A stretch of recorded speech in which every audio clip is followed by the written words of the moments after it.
investment. Support Democrats before filing for bankruptcy. One of the other causes reportedly linked to the now defunct fund, the war in Ukraine, raising questions about why a war-torn country would be tied to such a risky investment. A top Ukrainian official denying the reports, tweeting in part, Ukraine's government never invested any funds into FTX. The whole narrative that Ukraine allegedly invested in FTX, who donated money to Democrats, is nonsense.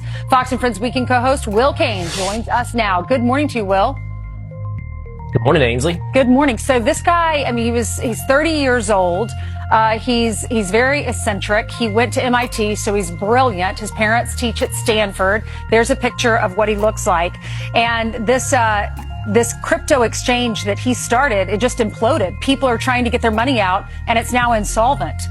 What's your reaction? $32 billion, Ainsley. $32 billion evaporates overnight.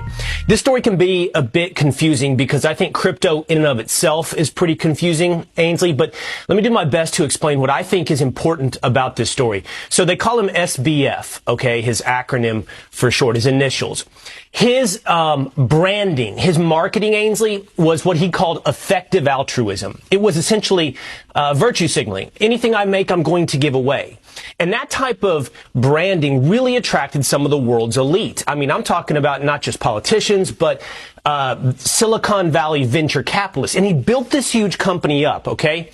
And what it appears he was doing, and this is a criminal allegation that's still under investigation, is some of the money that was being used in FTX, which is an exchange, was being backdoored out to another company he had, an investment vehicle, and much of it today, Ainsley, is missing. Now, that's criminal fraud.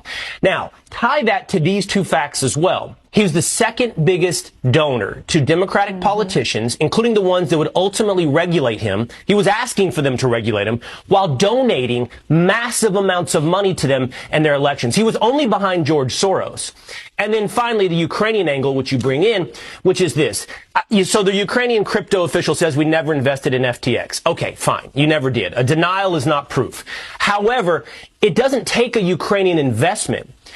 All these donations, American public, meaning our government, and private citizens donating to Ukraine with crypto, much of it went through FTX. And now much of that is missing, right? And so the question is, how much of that went backdoor, back to SBF and to Democrats?